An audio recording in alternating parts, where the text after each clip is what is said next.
Hürmetli vatandaşım, ötkenki sözümüz bu içe, vədimiz bu içe.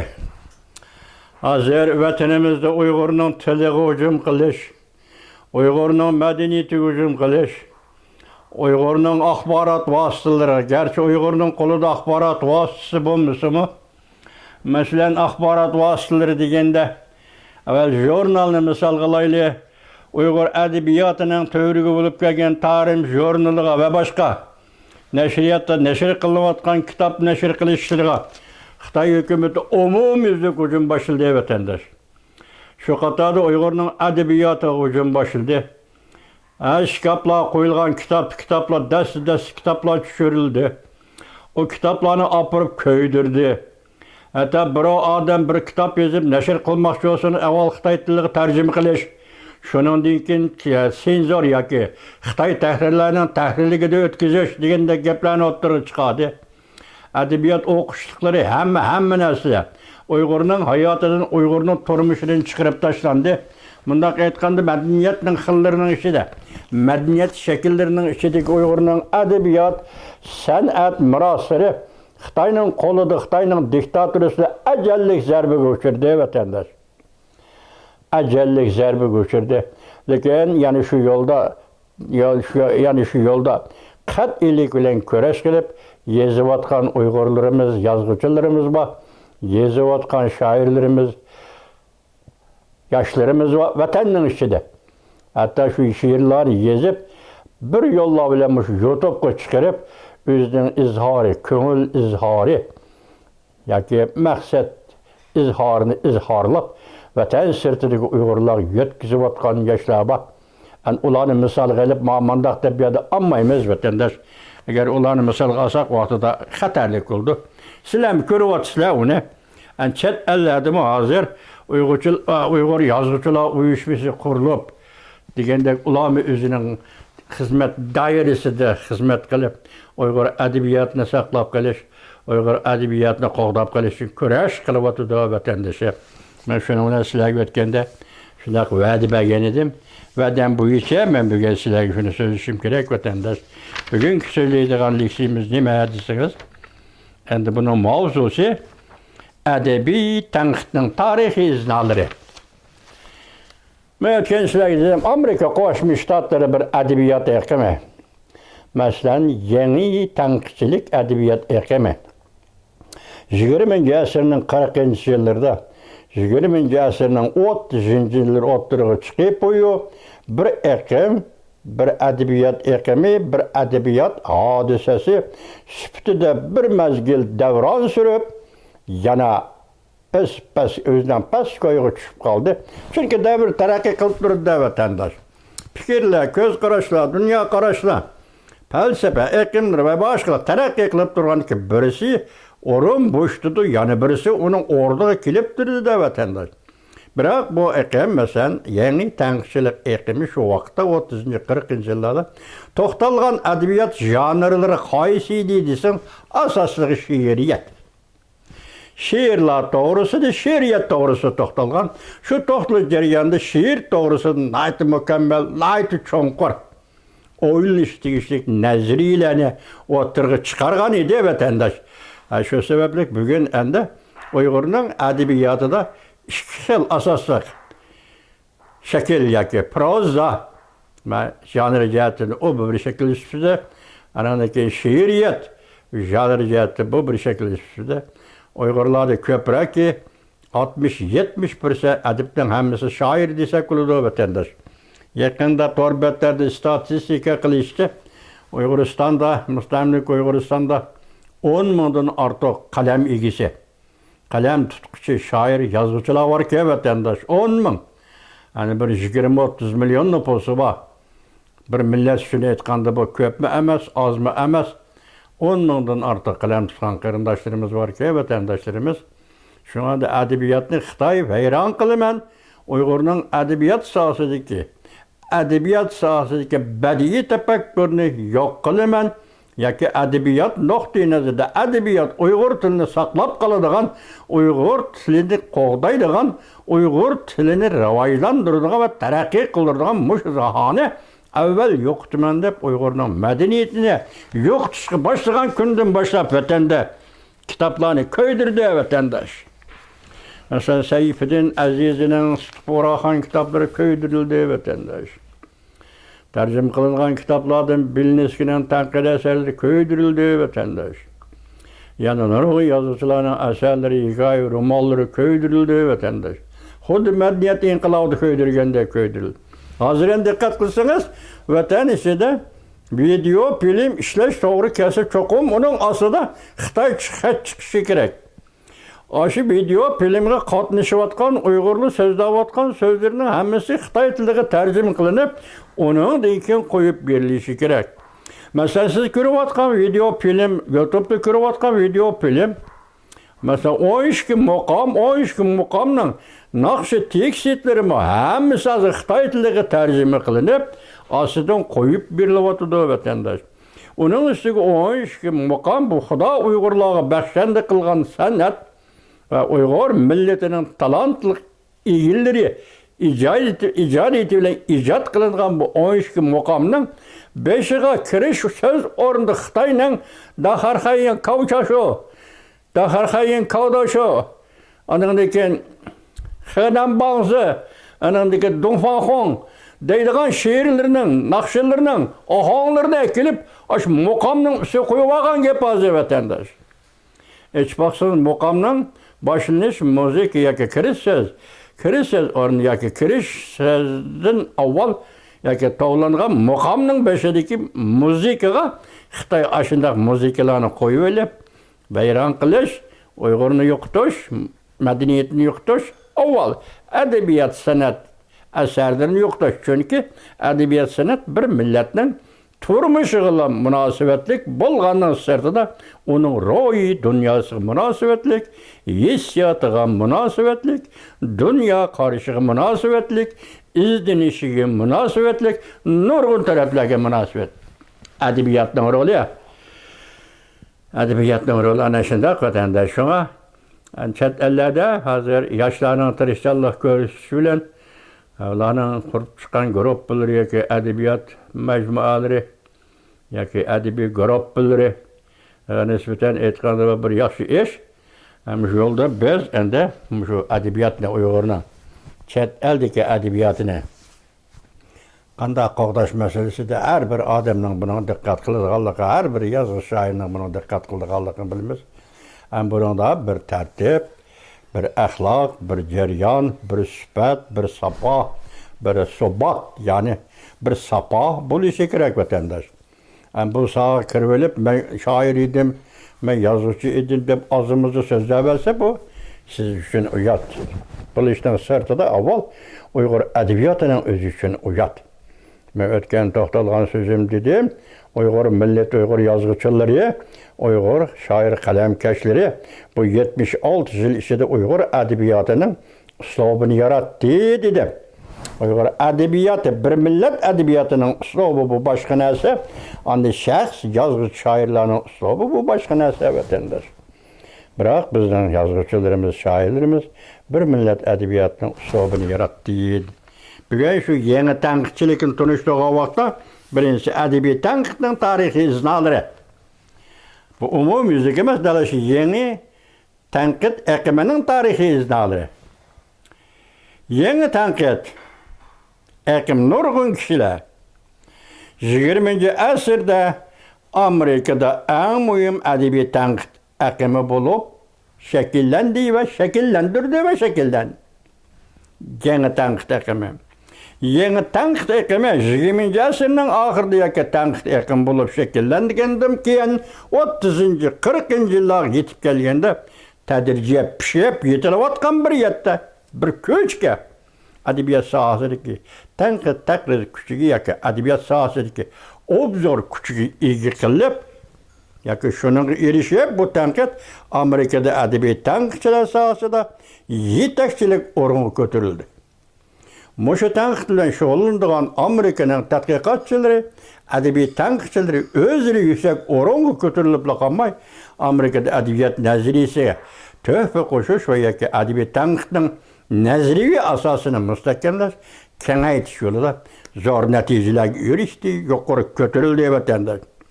20. asırning 60. yillariga kelganda yangi tanqidchilik aqimi ajizlish qarab maqdi boshladi-ku.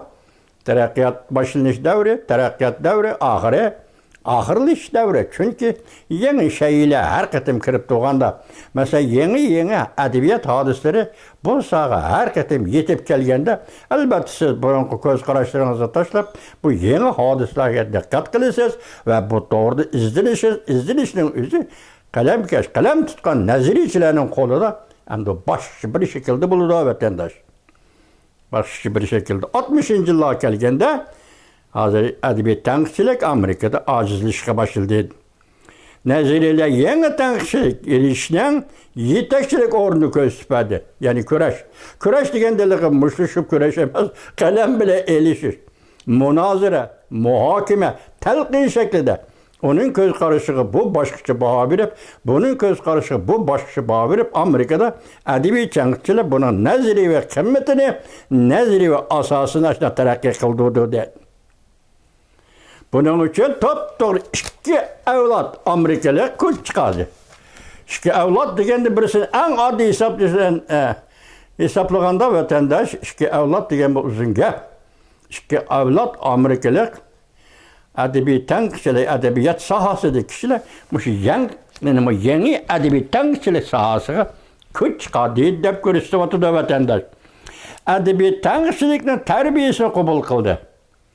Mesela adabiyot tanqidchilik nazariya o'tirg'i chiqdi, o bir odamga yeqishi kerak, ya'ni bir odam qo'llashi kerak, ya'ni bir odam rad qilishi kerak. Rad qilsa-mu, u uni qo'llagan bo'ldi. U qo'llasa-mu, uni qo'llagan bo'ldi. Chunki bu rad qilish bilan qabul qilishning uzil kesel, ma nazariya tashlab etaylik degan gap emas. O kishining ko'z qarashi shu yerda turdi, bu kishining ko'z qarashi bu yerda turdi, lekin adabiy tanqidchilikning nazariyaviy asosi mukammallashadi.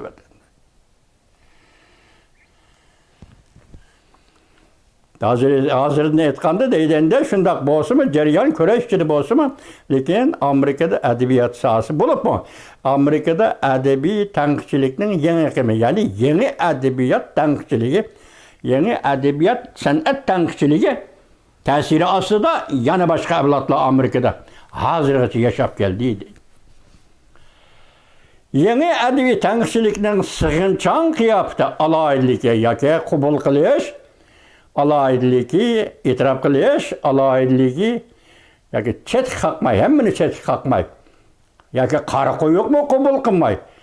Qabul qilish alayidligi, sig'imchonligi, alayidligi bu madilashga arziydi jumladan qandoq va qaysi a'zolarni o'ziga erishi kerak, o'ziga elish kerak. Bu aqimning ichida masalan she'r to'g'risi shu kitobda hozir mening hisobimda 10 necha odam bor. 10 necha odamdan she'r to'g'risida ko'z qarashli, she'r to'g'risida baholari, she'rni tahlil qilish bilan o kishining tahlilining o'xshamasligi, tahlil qilish bilan bu kishining tahlilining o'xshamasligi, har bir kishining she'ri qo'ygan talabi, fikri, bayonlari yoki bayon talabning bayon qilinishi, bularning hammasi xilma-xil. Bular shu qatori mushularning hammasi o'z ichiga oldi bu tanqidchilik deydi. Lekin hozirgacha adabiy tanqidchilik, yangi adabiy tanqidchilik to'g'risida e'tirof qilgan, umumiy e'tirof qilgan bir hukmga erishilmadi. Buningda gap nima desangiz, endi bu falsafa emas, bu adabiyot nazariyasi. Adabiyot nazariyasining falsafadan ayrilmaydi. Bu gapning eg'ir tarafi mana bu şey. O falsafa bo'lish uchun bir kategoriya yaratish kerak. Kategoriya yaratsa o falsafaga aylanib ketadi. Nuqul falsafa bo'lib ketadi, adabiyot bo'lmay qoladi vatandash. Shunga buningda birlikka kelgan bir hukm. Yangi adabiy tanqidchilik mushundoq bo'ladi deydigan bir hukm yo'q deydi.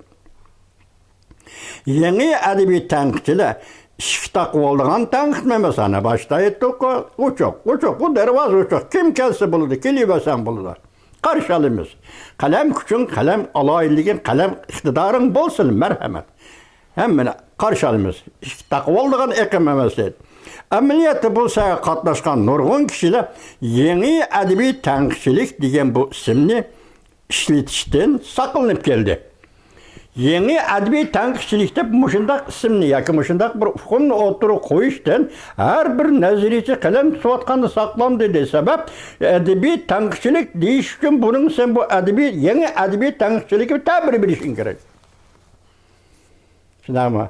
Mesela şu qatağa kirgan birisi buningga bundoq ta'bir bersa, ikkinchisi undoq ta'bir berish kerak. Bu vaqtida bu ta'bir berishdan huddisin chiqolmaydi degan gap vatandosh. Bir ikki odam bundoq ta'bir berishdan huddisin chiqolmaydi. Shunga hozirgacha bu yangi adabiy tanqidchilik to'g'risida birlik kelgan bir hukm yo'q deydi.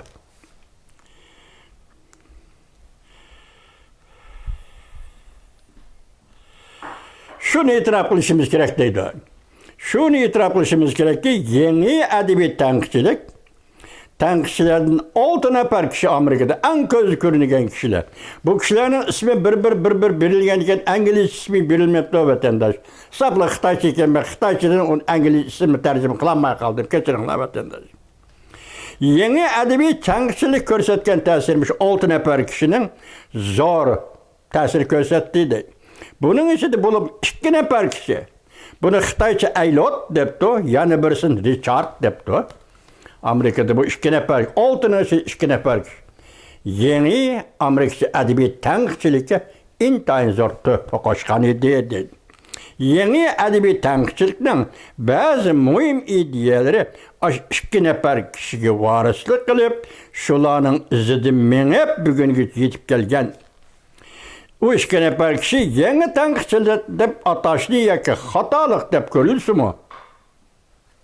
Mesela şu 2 nafar kishimi adabiy tanqidchilik, ya'ni yangi adabiy tanqidchilik deb atashni xatolik ko'rishimi?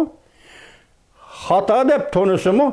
Bu to'g'rida mushundoq edi deydigan bir hukmlashgan bir ta'birni o'tirib qo'ygan emas deydi.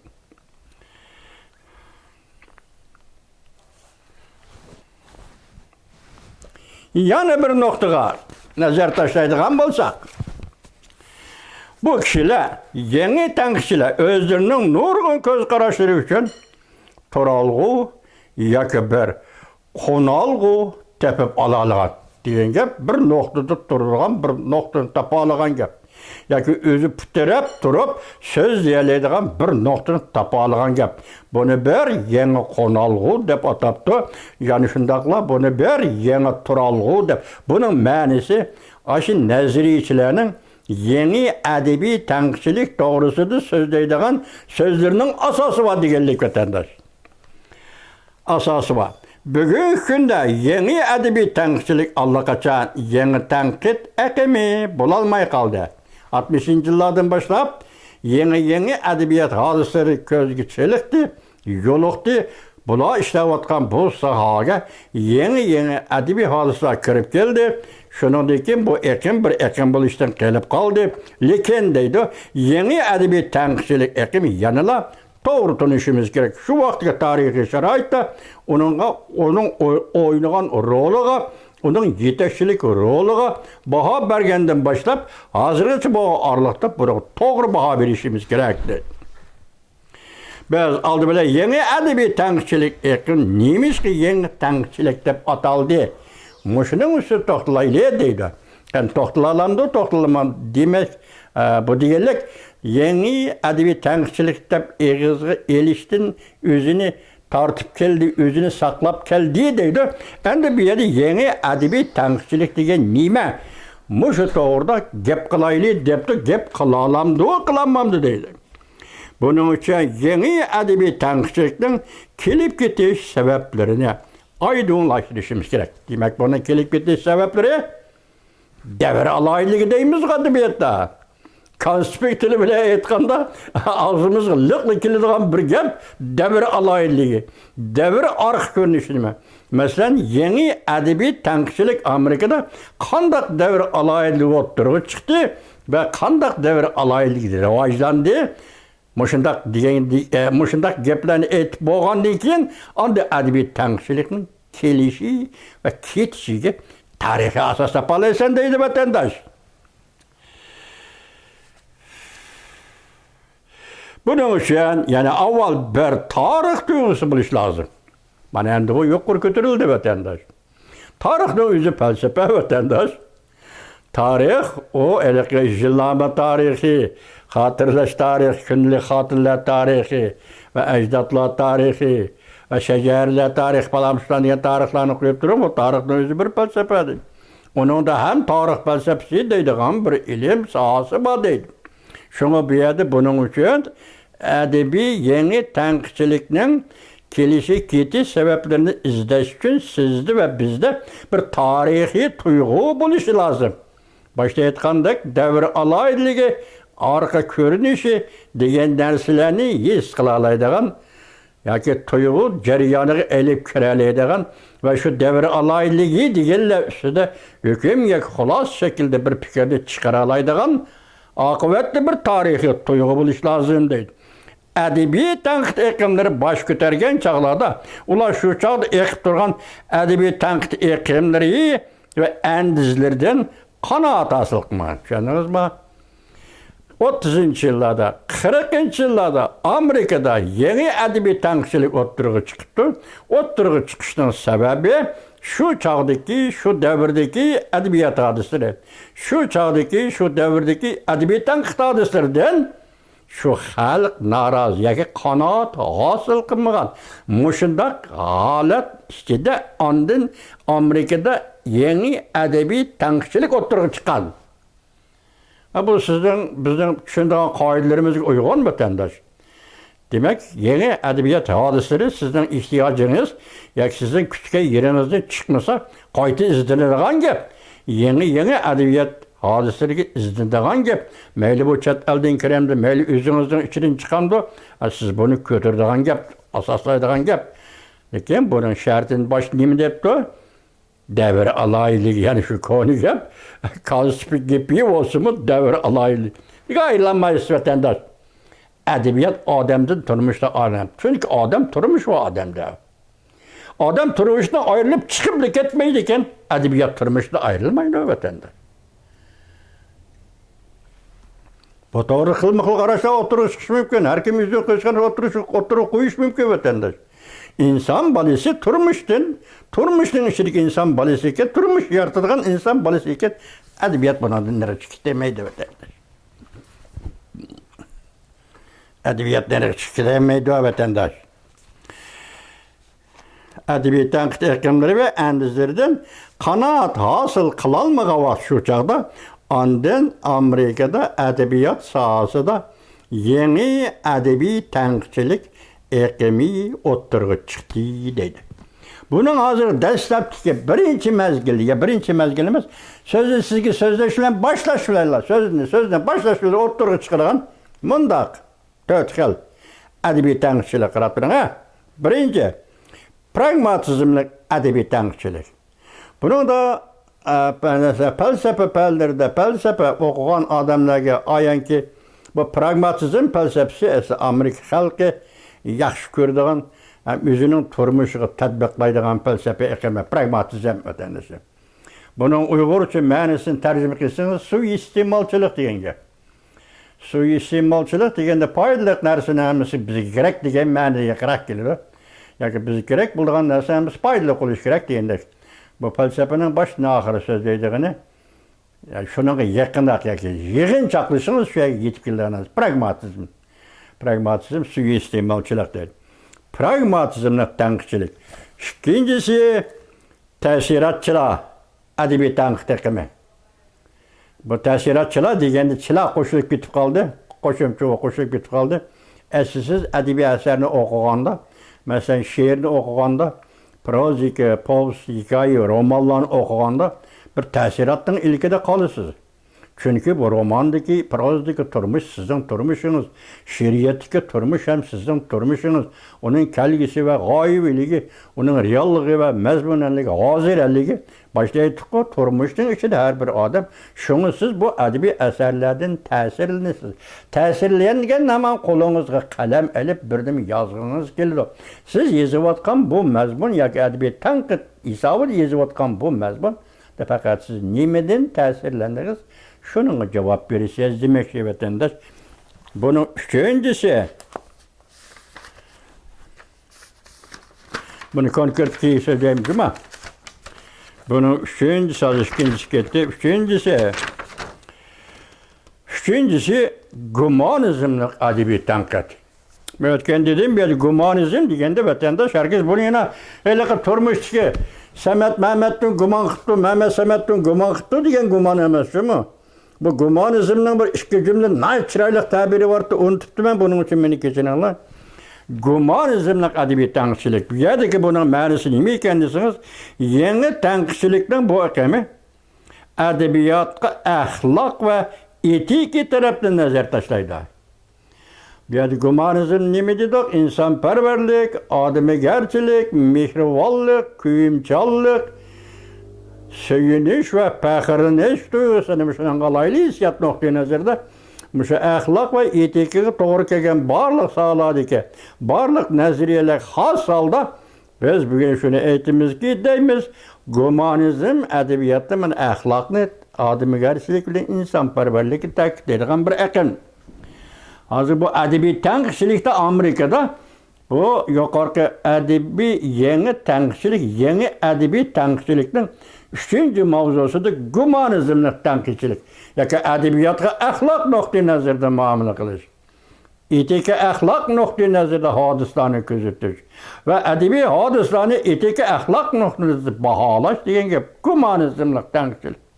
To'rtinchi, marksizmlik adabiy tanqidchilik. Çünkü biz sosyalizm cemiyeti yaşap keldik insanlarda var. Endi bu marksizmlik adabiy tanqidchilikning yadrosi sotsiolog. Sosyal. Mushu ma'nodagi tanqid aqimi degan gap vatandosh buni nima deydi ekanmiz? Adabiyot bilan jamiyatni birlashtirish. Tekshiradigan adabiy tanqidchilikdir. Birlashtirish ham birlashtirib tekshirish. Bu sosyal adabiy tanqidchilik yoki marksizmcha adabiy tanqidchilik deb ataladi deydi.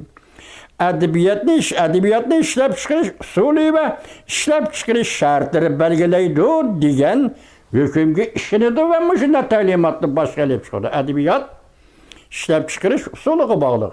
Bir cemiyetin işlep çıkarış usulü edebiyata aksi yetiş gerek, edebiyatla işi gerek değil. Onundaki işlep çıkarış şartları. İşlep çıkarış usulü muş iken, işlep çıkarış şartları neyme? Muşanın hemisi turmuş.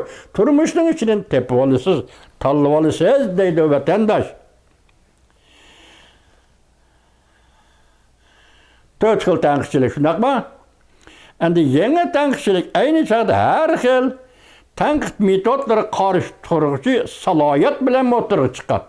Boshlaydi-ku, avval bezor bo'ldi, qanoat hosil qilmadi. Yangi adabiy hodisalarga murojaat qildi. Amerikada bu adabiy tanqidchilik bo'lib o'tirib chiqdi dedik. Boshunda dedikmi, undaq mayad nim deydi? Ya'ni shu jarayonda o'zi shalib o'tgan, o'zi yoqtirmagan adabiyot tanqid metodining o'zini tanqid qilish va rad qilish asosida, munozara talqin qilish asosida adabiy tanqidchilik, yangi adabiy tanqidchilik o'tirib chiqdi deydi. Yangi adabiy tanqidchilikning nazariyasi mushu metodlarni tanqidlash jarayonida shakllandi. Koni metodlarni tanqidlashlar yangi metodlar o'tirib chiqdi deydi vatandosh. Şunlaşqa şundaq deyishki bo'ladiki, yangi adabiy tanqidchilik o'zidan burungi tanqid metodlarini tanqid qilgandan keyin tarixning aks tarbiy bo'lib o'tirib chiqdi. Uni o'xshamaydigan, koni metodlar o'xshamaydigan, koni metodlarni tanqidlaydigan bir sifatda o'tirib chiqdi deydi. Uning yangi bo'lib qolishi muhimi mundaq bir ma'noning ustida gavlandi. Nima uchun adabiy tanqid, yangi adabiy tanqid deb atalib qoldi? O mundaq bir ma'noning ustida gavlandi deydi. Albatta bu ma'no butkul yangi tanqidning tarixi bo'lib hisoblanmaydi. Buni tarix deb qaramaysan. Yangi bir qatimli hodisa yoki bir mezgillik hodisa shunday sabab bilan o'tirib chiqibdi yangi adabiy tanqid aqimi. Endi sen buningga bir nima deb hozir yangi tarix deb uni tarix qilib yozib berolmaysan deydi. Meyadiki dört xil tanqidchilik masalasi sizlarga tanishroq vatandoshlar. Buni marksizm deganda Jungoda yashadik. Jungoda yashaganda adabiyot qo'ygan vazifalar yomon to'la. Jungoning siyosati adabiyotni belgilab berdi dedi-ku. Mavzu va temalarni Jungoning siyosati belgilab berdi, adabiyot shuni amal qilish kerak. Bu Jungo kompartiyasining kontrol qilish. Edebiyatni ma'ni hodisani kontrol qilishi. Buning ichiga tanqidchilikni biz to'rtini o'tirib qo'ydik. Mush to'rt xil tanqidchilik asosiy jihatdan Uyg'ur adabiyoti sohasida mavjud tanqidchiliklar ayni vaqtda vatandosh. Masalan, bir narsani ta'sirlansangiz, bir hikoyani, bir she'rdan, bir maqolani yozasiz. Masalan, ijtimoiy ilmiy deb eg'izga olasiz. Amaliyotda Kompartiyani siyosatda qanday maqtadi deb eg'izga olasiz. Bu albatta pragmatizmlik tarafga boradi. O tanqidni olasiz. Keyin gumonizmlik bu narsa Jungoda naydi sazgur tema. Gumonizm. Sazgur tema chunki mavzudan ta'kidlagan siyosiy sinfiy kurash. Odamlar bir-biriga munosabat bo'lganda ish bilan buyurning o'rnida oldu. Sinfiy kurash. Bu yerdagi gumonizmlik adabiy tanqidchilik yoki adabiyot hodislari bundoq sinfiy kurashga qarshi, tegi-tekstidan qarshi, negizidan qarshi. Shunlashqa Marksizm yoki gumonizm Jungo Kompartiyasining qo'lida ana shunday rol o'ynaganligi uchun 76 yildan beri Uyg'ur adabiyotining qonuni bo'g'ib keldi vatandosh. Uyg'ur adabiyotining qonuni bo'g'ib keldi. Biz onundan axloqni izlab topamadik Uyg'urga xos. Biz onundan etika xos yoki etik axloq nazariyasi xos bir narsa izlab topamadik Uyg'urga xos. Chunki buning hammasi, ya'ni Uyg'urning turmushi burmalangan turmush yoki burmalangan turmushga majburlangan turmush bunday avatda mavjud bo'lib turgan adabiyotning o'ziga beshingiz qatida tas gap vatandosh tas gap. Bizning adiblarimiz, bizning shoirlarimiz mana mushu kunlarni boshdan o'tkazdi. Endi chet ellarda bizga qanchalik imkoniyat va adabiyotimizning yo'lini ocha olamizmi? Adabiyotimiz to'g'risida gap qila olamizmi? Adabiyotimizni qo'g'dab qila olamizmi? Bu vatandosh hozir sizning, ya'ni har bir odamning bunday aytganda yoki shoir yoki yozuvchi bo'lgan har bir odamning oldidagi bir mas'uliyat va mas'uliyat tuyg'usi, ado qilishi kerak bo'lgan mas'uliyat tuyg'usi bo'lib qoladi vatandosh. Leksiyalarni yangidan boshlandi vatandosh. Asta-asta chunqurlashimiz yangidan boshlagan leksiyalarga yangicha muomala qilamiz vatandosh. Yangidan boshlandik. Men o'zimni